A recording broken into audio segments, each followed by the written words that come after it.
बच्चों आज हम लोग पढ़ना स्टार्ट कर रहे हैं गवर्नमेंट कंपनी का कंसेप्ट। आपको मैं एकदम बेसिक से बता रहा हूँ, ध्यान से सुनो और अच्छे समझो। गवर्नमेंट कंपनी मतलब कोई भी ऐसी कंपनी होती है जिसमें 51% या उससे ज्यादा कैपिटल या तो सेंट्रल गवर्नमेंट के हाथों में होता है या स्टेट गवर्नमेंट के हाथों में होता है या partly central government partly state government के हाथों में होता है। एग्जांपल के तौर पे अगर मैं बोलूं किसी कंपनी में सेंट्रल गवर्नमेंट का 26% शेयर है और स्टेट गवर्नमेंट का 25% शेयर है तो अगेन उसको भी गवर्नमेंट कंपनी मानेंगे, क्योंकि 26 और 25 करोगे तो 51% होता है। वाई नॉट 50 में तो फिर इक्वालिटी आ जाएगी ना, फिर प्राइवेट सेक्टर का भी 50% रहेगा तो फिर नेचर कैसे बदलेगा कंपनी का। इसलिए बोला जाता है government company means any company in which not less than 51% of paid up share capital is held by central government, जैसा कि मैंने बोला, यानी स्टेट गवर्नमेंट जैसा कि मैंने बोला, और गवर्नमेंट्स का मतलब क्या, सेंट्रल और स्टेट दोनों, partly by central partly by one or more state government, and includes a company which is a subsidiary of such a government company। Example के तौर पे एक गवर्नमेंट कंपनी है, गवर्नमेंट कंपनी का नाम है CSPDCL, Chhattisgarh state power distribution corporation limited. इसके अंदर इन्होंने एक और कंपनी बनाई, CG इलेक्ट्रिसिटी लिमिटेड। अब ये जो CG इलेक्ट्रिसिटी लिमिटेड है, ये है CSPDCL की सब्सिडरी, तो इसको भी हम क्या कंसिडर करेंगे, इसको भी हम गवर्नमेंट कंपनी मानेंगे। तो सिंपल सा रूल है, गवर्नमेंट कंपनी की सब्सिडरी को भी गवर्नमेंट कंपनी माना जाता है। आगे आपको जो ध्यान रखना है वो ये है कि जब आप गवर्नमेंट कंपनी बनाते हो तो आप इसे as a private limited company बना सकते हो या पब्लिक लिमिटेड कंपनी बना सकते हो, ये आपकी चॉइस है। बस ये याद रखना कि इसमें आपको एग्जेम्पशंस बहुत सारे मिलेंगे। आपको एग्जाम में भी जो मेनली क्वेश्चन आता है वो एग्जेम्पशंस को लेकर ही आता है, तो आपको एग्जेम्पशंस पता होने चाहिए। ठीक है, नंबर वन नेम की बात करते हैं। जो गवर्नमेंट कंपनीज है, जितनी भी गवर्नमेंट कंपनीज है, सब लिमिटेड वर्ड से एंड होगी, चाहे वो पब्लिक फॉर्म में हो या प्राइवेट फॉर्म में हो।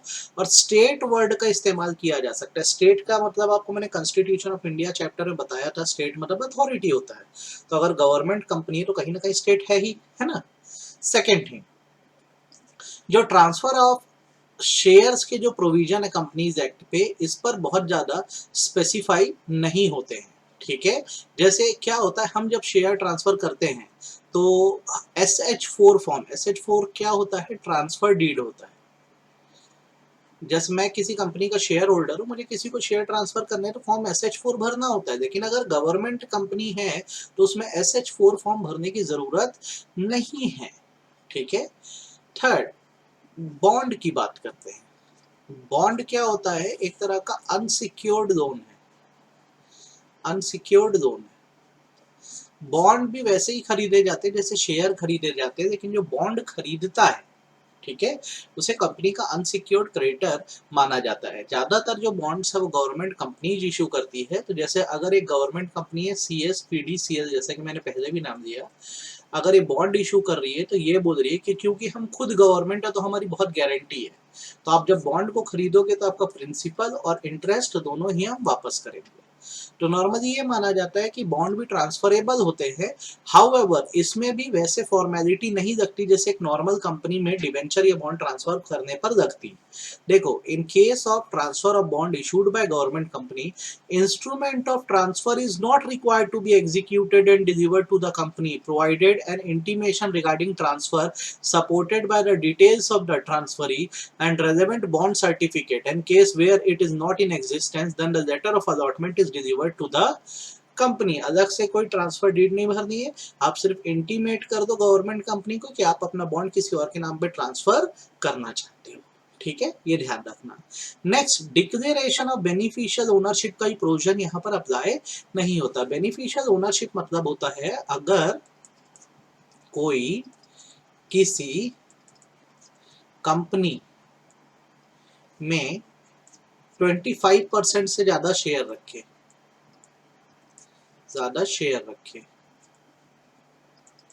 तो उसे बेनिफिशियल ओनर कहते हैं।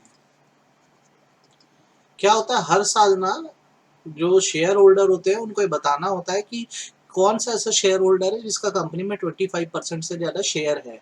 तो गवर्नमेंट कंपनी पर ये वाला रूल भी अप्लाई नहीं होता। Next thing, annual general meeting का क्या हिसाब किताब है? तो गवर्नमेंट कंपनी की कोई भी एनुअल जनरल मीटिंग है वो बिजनेस आवर में बुलाई जाएगी 9 बजे के बाद और 6 बजे के पहले, किसी भी दिन, बस वो दिन नेशनल हॉलीडे नहीं होना चाहिए। कहाँ बुलाई जाएगी? कंपनी के रजिस्टर्ड ऑफिस पे बुलाई जाएगी या फिर कोई ऐसी प्लेस जिसको सेंट्रल गवर्नमेंट अप्रूव कर दे। नेक्स्ट, डिविडेंड के रूल की बात बताएं तो क्या होता है, नॉर्मल कंपनियों में जैसे किसी साल प्रॉफिट नहीं होता तो पिछले साल के प्रॉफिट में से डिविडेंड दे दिया जाता है। ये प्रोविजन जो है गवर्नमेंट कंपनी पर अप्लाई नहीं होता है। गवर्नमेंट की कंपनी की चॉइस होती है कि वो डिविडेंड पे करना चाहे या ना करना चाहे। नेक्स्ट, नॉर्मल कंपनियों में क्या होता है, जब कंपनियां डिविडेंड डिक्लेयर करती है ना, डिविडेंड डिक्लेयर करती है तो उनको विद इन 5 डेज क्या करना होता है, इस डिविडेंड को स्पेशल अकाउंट में डिपॉजिट करना होता है। लेकिन ये वाला रूल जो है ना गवर्नमेंट कंपनी पर अप्लाई नहीं होता। जब गवर्नमेंट ने जो डिविडेंड देना ही कंपलसरी नहीं है तो फिर डिपॉजिट को 5 दिन के अंदर स्पेशल अकाउंट में जमा करने की जरूरत ही क्या है, ये रूल भी अप्लाई नहीं होता। ठीक है। देन बहुत सारी रिपोर्टिंग में एग्जाम्पशन मिला है। अकाउंटिंग स्टैंडर्ड 17 जो रिपोर्टिंग का सेक्शन है, बेसिकली ये माना जाता है कि अगर कोई गवर्नमेंट कंपनी डिफेंस में इन्वॉल्व है तो उनको किसी तरह की फाइनेंशियल रिपोर्टिंग करने की जरूरत नहीं है। वैसे ही जब गवर्नमेंट कंपनी बोर्ड रिपोर्ट बनाएगी तो उसमें बेसिकली क्या होता है, डायरेक्टर रिस्पॉन्सिबिलिटी स्टेटमेंट लगाने की जरूरत नहीं है। यहाँ पे मैं लिख देता हूँ, ये सेक्शन 134 है ना, ये है not required to include director responsibility statement. Director responsibility statement मतलब होता है एक स्टेटमेंट जो डायरेक्टर की तरफ से दी जाती है बोर्ड रिपोर्ट में। अच्छा, आप पूछोगे बोर्ड रिपोर्ट क्या है सर, तो क्या होता है जब साल खत्म होता है तो बैलेंस शीट P&L तो रखी जाती है शेयर होल्डर के सामने, साल भर की समरी भी रखी जाती है, summary in easy language by directors. ठीक है, ताकि सारे शेयर होल्डर को पता रहे कि साल भर में कंपनी में क्या हुआ। तो इसमें बहुत सारे अलग अलग पॉइंट होते हैं। तो एक पॉइंट होता है रिस्पॉन्सिबिलिटी स्टेटमेंट का जिसमें डायरेक्टर्स डिक्लेरेशन देते हैं, उस पॉइंट को डालने की जरूरत नहीं है। आप हर एक एग्जाम्पशन को अच्छे समझते हुए चलो। नेक्स्ट, यहाँ पर 15 से ज्यादा डायरेक्टर रखे जा सकते हैं। नॉर्मल कंपनियों में क्या होता है बेसिकली कि 15 से ज्यादा डायरेक्टर रखने तो स्पेशल रिजोल्यूशन लगता है, यहाँ पर ऐसा कुछ नहीं लगता। You can appoint more than 15 director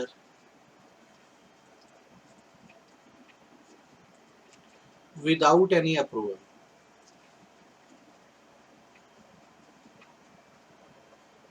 ठीक है, ये बात ध्यान रखना, नॉर्मल कंपनियों में स्पेशल रिजोल्यूशन लगता है, इनको ऐसा कुछ भी लगाने की जरूरत नहीं है। नेक्स्ट पॉइंट आता है इंडिपेंडेंट डायरेक्टर को लेकर।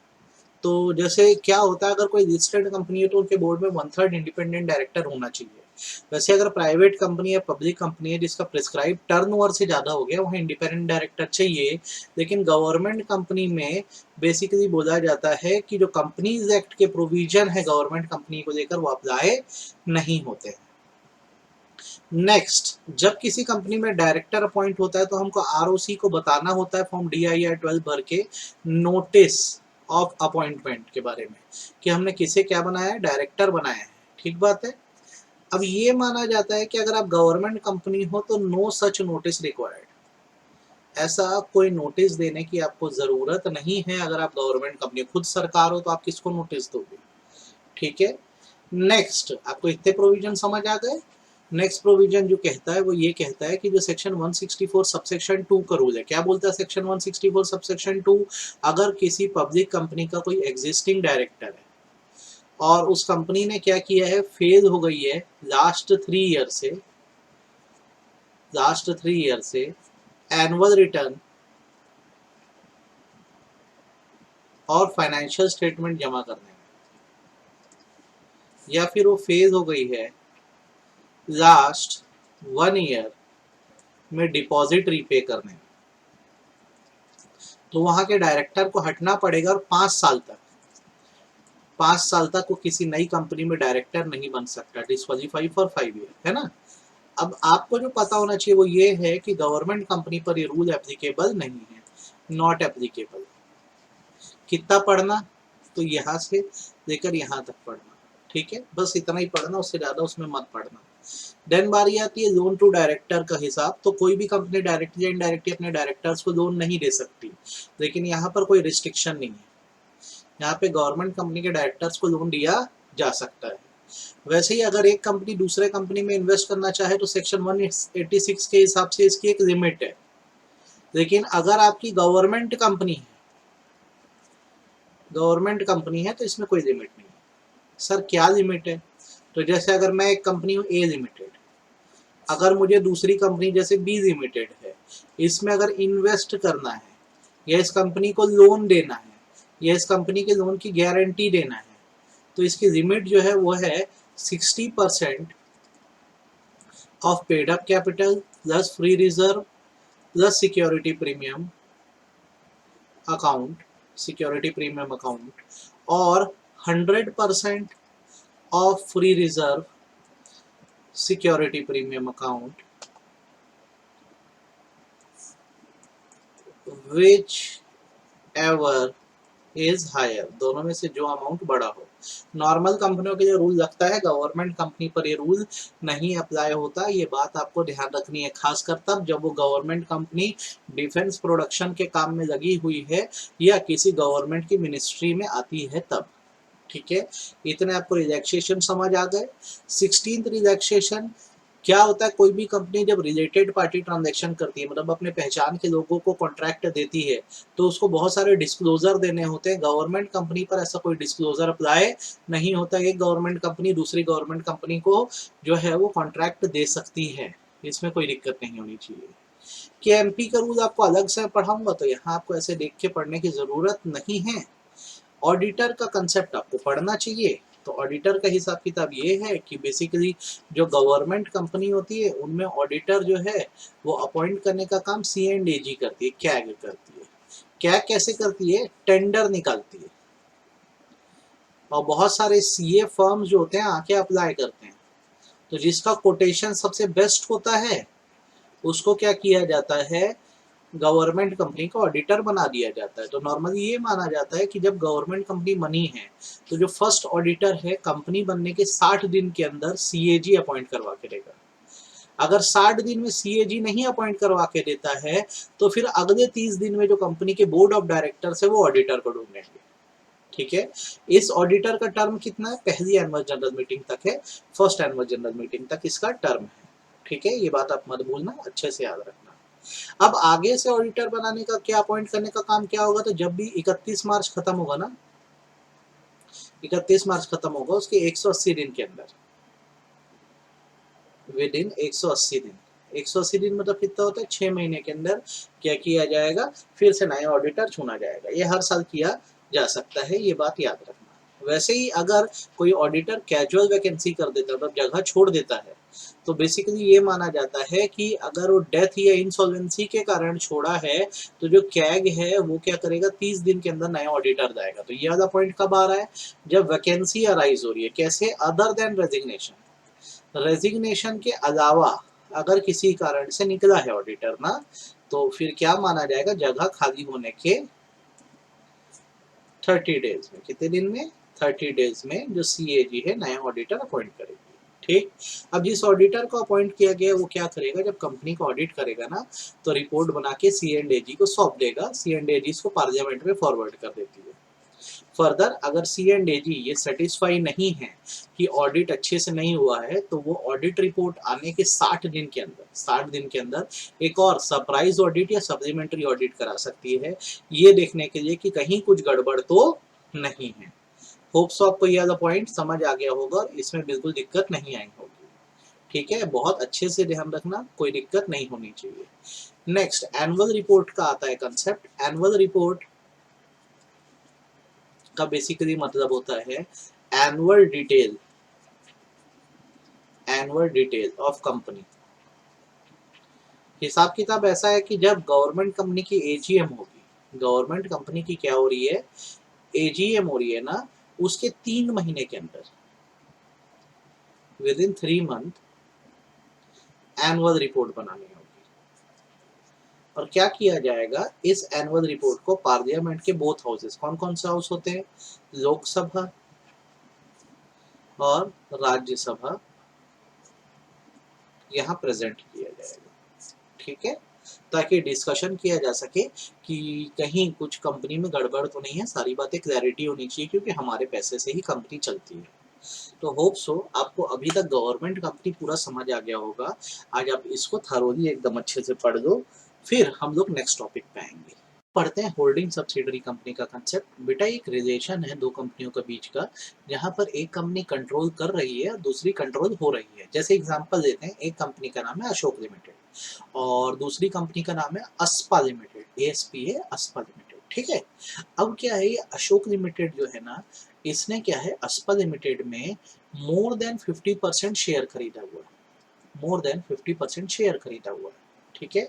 या फिर मैं बोलता हूँ इनके बीच अग्रीमेंट बना है कि अस्पा लिमिटेड की जो डिसीजन मेकिंग होगी, अच्छा कंपनियों में डिसीजन मेकिंग कौन करता है, तो बोर्ड ऑफ डायरेक्टर करते हैं। तो हम बोल रहे हैं कि जो अस्पा लिमिटेड में बोर्ड ऑफ डायरेक्टर है वो किसकी तरफ से रखाए गए हैं, वो रखाए गए हैं अशोक लिमिटेड की तरफ से। तो ये माना जाएगा कि फुल कंट्रोल इस कंपनी पे किसका है, अशोक लिमिटेड का है। तो अशोक लिमिटेड यहाँ होल्डिंग हो जाएगी और बेसिकली जो अस्पा लिमिटेड है वहाँ पे सब्सिडरी हो जाएगी। तो होल्डिंग एंड सब्सिडरी ऐसा रिलेशन है दो कंपनियों के बीच का, जहाँ एक कंपनी जो होती है वो दूसरी कंपनी में या तो 50% से ज़्यादा शेयर कैपिटल हेल्ड करती है, शेयर कैपिटल हेल्ड करती है, या फिर एक अग्रीमेंट के थ्रू वहाँ के बोर्ड ऑफ डायरेक्टर्स को कंट्रोल करने का काम करती है। अब इस चीज़ को आप यहाँ पर देखो, a holding company in relation to one or more other company means a company of which such companies are subsidiary. साधारण सी बात है। अब इसकी मीनिंग देखोगे तो a company in which holding company controls the composition of board of director. और decision making की पावर ये कैसे आती है, अग्रीमेंट के थ्रू आती है कि सामने वाली कंपनी खुद बोलती है कि आओ हमको संभालो आप, या एक्सरसाइजेस और control more than one half मतलब क्या, 50% of total voting power at it own और together with one or more subsidiary. अच्छा, together with one or more subsidiary का कंसेप्ट भी यहाँ पे समझ लो ताकि आपको पता रहे, और इस लाइन से तो और समझ आना चाहिए। प्रोवाइडेड दैट सच क्लास और classes of holding company as may prescribe shall not have layer of subsidiary beyond such number as may prescribe। तो यहाँ पे शब्द इंपॉर्टेंट क्या, लेयर। अब ये ऊपर से कनेक्ट करेगा, देखना। लेयर का मतलब होता है एक सब्सिडरी की सब्सिडरी, एक सब्सिडरी की सब्सिडरी, ठीक है। तो ये माना जाता है जैसे अशोक लिमिटेड एक कंपनी है, ठीक है। अब अस्पा लिमिटेड इसकी क्या हो गई, इसकी सब्सिडरी है। अब अस्पा लिमिटेड चाहे तो अपने अंदर एक और सब्सिडरी बना सकती है, जैसे जेम्स लिमिटेड। अब कितनी लेयर हो गई, अशोक की कितनी सब्सिडरी हो गई, लेयर नंबर 1 एक, लेयर नंबर 2 दो, दो लेयर हो गई सब्सिडरी की सब्सिडरी। तो ये माना जाता है कि कोई भी कंपनी दो से ज्यादा लेयर पे नहीं जा सकती, नॉट मोर देन 2 लेयर। मतलब आप अपनी सब्सिडरी बनाओ, वो अपनी आगे सब्सिडरी बना सकती है, लेकिन अब ये जेम्स लिमिटेड आगे किसी को सब्सिडरी नहीं बना सकता। अब ये देखो यहाँ पर क्या है, एक्सरसाइजेस और control more than half of total voting power on its own. On its own मतलब जैसे अस्पा में 50% से ज्यादा रखे, ठीक है, और together with one or more subsidiary. जैसे अशोक और अस्पा ने मिलकर जेम्स में क्या किया है, इन्वेस्ट कर दिया है। तो यहाँ पे ये वाली लाइन आपकी कंप्लीट हो जाती है। लेयर आपको समझ आ गया होगा, सब्सिडरी की सब्सिडरी ज्यादा से ज्यादा दो लेयर हो सकती है, मेरे अंदर एक सब्सिडरी, उसके अंदर एक सब्सिडरी, उससे ज्यादा के लेयर नहीं बना सकते। ये बात आपको ध्यान रखनी होगी और इसको बिल्कुल भी आपको नहीं भूलना है, ठीक है। आप ये कचरा काम नहीं करना, ये ऐसे ये सब क्लॉजेस आपको पढ़ने की जरूरत नहीं है, अभी कोई जरूरत नहीं है, ठीक है। आप सीधे कंपनीज एक्ट के प्रोविजन पे आना, होल्डिंग कंपनी को लेकर क्या है। तो सबसे पहले तो प्रोविजन ये कहता है कि अगर आज की डेट में मैं एक होल्डिंग कंपनी चला रहा हूँ और मेरे साथ कुछ सब्सिडरीज हैं,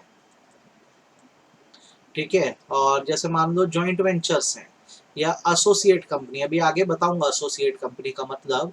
तो मुझे क्या करना होगा, अपनी फाइनेंशियल स्टेटमेंट के साथ इसकी भी फाइनेंशियल स्टेटमेंट, किसकी, सब्सिडरी के जॉइंट वेंचर की भी अटैच करनी होगी, और इसे बोला जाता है consolidated financial statement, consolidated financial statement. ये कंपनीज एक्ट का प्रोविजन है होल्डिंग सब्सिडरी को लेकर। The consolidated financial statement of holding company is required to disclose prescribe detail of subsidiary company, associate company and joint venture. ये first thing, इसमें आपको दिक्कत नहीं होनी चाहिए। दूसरी बात, अगर आपकी एक से ज्यादा सब्सिडरी है तो क्या, तो बेसिकली ये माना जाएगा जितनी भी एडिशनल सब्सिडरीज आपकी हैं आपको सबका कंसोलिडेटेड फाइनेंशियल स्टेटमेंट बनाना होगा। तो यहाँ पर एक की बात कर रहा था, यहाँ एक से अधिक की बात कर रहा है। देन होल्डिंग कंपनी की फाइनेंशियल स्टेटमेंट, फाइनेंशियल स्टेटमेंट में क्या क्या आ जाता है, balance sheet and P&L। Consolidated तो बनाओगे ही बनाओगे, लेकिन सेपरेटली अलग से भी बना के रखो। नेक्स्ट, बैलेंस शीट में होल्डिंग कंपनी के आपको डिस्क्लोजर करना होगा कि आपने कितनी सब्सिडरीज में इन्वेस्ट किया हुआ है, ये होल्डिंग कंपनी की बैलेंस शीट में दिखना चाहिए। वैसे ही होल्डिंग कंपनी का जो प्रॉफिट एंड लॉस होता है उसमें ये भी दिखना चाहिए कि सब्सिडरी कंपनी से उनको कितना डिविडेंड मिलता है। अगर सब्सिडरी कंपनी को लॉस हो रहा है तो कितना लॉस हो रहा है ये भी आपको बताना पड़ेगा, ये बात भूलना मत। ठीक, अब जैसे आपने CFS बना दी, कंसोलिडेटेड फाइनेंशियल स्टेटमेंट बना दी, तो रूल ये कहता है कि एनुअल जनरल मीटिंग में शेयर होल्डर को डिटेल दे दो और विद इन 30 डेज आप इसकी जानकारी ROC को भी दोगे। कब से 30 डेज, AGM खत्म होने के। और उसके लिए जो फॉर्म यूज होगा वो फॉर्म है ई फॉर्म AOC4 CFS। इस फॉर्म AOC मतलब क्या, अकाउंट्स ऑफ कंपनीज, इसमें आप जानकारी दोगे, या दिया नहीं तो मैं लिख देता हूँ, AOC4 CFS। CFS मतलब क्या, कंसोलिडेटेड फाइनेंशियल स्टेटमेंट, इसकी जानकारी आप जरूर दोगे। ठीक, फर्दर नेक्स्ट प्रोविजन क्या बोलता है, देखो एकदम इजी प्रोविजन है, 5 मैंने बता दिया।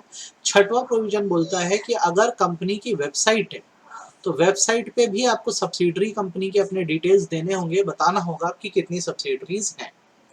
ये की प्रोविजन आपने जो 6 पढ़े ये किसको लेकर थे, अगर मैं बताऊं तो ऊपर देखो साफ साफ लिखा हुआ है, ये प्रोविजन जो है ये होल्डिंग कंपनी को लेकर है, होल्डिंग कंपनी को क्या क्या करना है। अब नीचे देखोगे तो लिखा हुआ है ऐसे की प्रोविजन जो किससे रिलेट करेंगे, सब्सिडरी कंपनी से रिलेट करेंगे। ठीक है, तो क्या क्या प्रोविजन है, पहला, सब्सिडरी कंपनी स्मॉल कंपनी नहीं हो सकती, तो आपको ये भी तो पता होना चाहिए स्मॉल कंपनी क्या है। तो स्मॉल कंपनी उसको बोलते हैं जो एक प्राइवेट कंपनी है जिसका पेड अप कैपिटल, 50 लाख से ज्यादा नहीं है, या फिर जो टर्नओवर है वो 2 करोड़ से ज्यादा नहीं है, 2 करोड़ से ज्यादा नहीं है। ठीक है, अभी थोड़ा सा इसमें चेंज आया है, एक अपडेट आया है इस क्राइटेरिया में, वो भी मैं आपको बता दूं। ये पेड अप कैपिटल को बेटा अब ये 2 करोड़ कर दिया है, और ये टर्नओवर को ये लोग 20 करोड़ कर दिए हैं। तो आप ये वाला अपडेट वाला याद रखो, ज्यादा अच्छा है। एक प्राइवेट कंपनी जिसका पेड अप कैपिटल 2 करोड़ से ज्यादा नहीं है या टर्नओवर 20 करोड़ से ज्यादा नहीं है उसे स्मॉल कंपनी बोलते हैं। तो एक सब्सिडरी कंपनी स्मॉल कंपनी नहीं हो सकती, पहली बात तो आपको ये याद रखना है। वैसे ही दूसरा प्रोविजन ये है कि जैसे आपकी होल्डिंग कंपनी का जो फाइनेंशियल ईयर है वो 1 अप्रैल से 31 मार्च चलता है। अब आपकी सब्सिडरी जो फाइनेंशियल ईयर चाहती है वो 1 जनवरी से 31 दिसंबर का चाहती है, मतलब आप अपना फाइनेंशियल ईयर बदलना चाहते हो। तो ये माना जाएगा आपको NCLT से परमिशन लेनी होगी, क्योंकि अब होल्डिंग का फाइनेंशियल ईयर अलग हो रहा है और आपका अलग हो जाएगा। वैसे ही गवर्नमेंट कंपनी की सब्सिडरी को भी गवर्नमेंट कंपनी माना जाता है, पब्लिक कंपनी की सब्सिडरी को भी पब्लिक कंपनी माना जाता है, ये याद रखना। लेयर मैंने बता दिया है, कितने से ज्यादा लेयर नहीं हो सकती, 2 से ज्यादा लेयर नहीं हो सकती, ये पॉइंट वैसे मैं काट रहा हूँ, अभी काम नहीं। एसोसिएट कंपनीज को सब्सिडरी कंपनी नहीं माना जाता। एसोसिएट क्या है आगे मैं आपको बताने वाला हूं, तो आप उसको अच्छे से समझ लेना।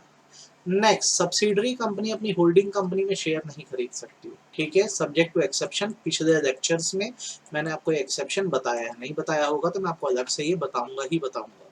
तो आपको ये मेन पॉइंट करने हैं, आप 9 से लेकर 13 तक नहीं भी करोगे तो चल जाएगा, आप ये करो, आपका होल्डिंग एंड सब्सिडरी भी क्या हो गया, खत्म हो गया यहाँ पर।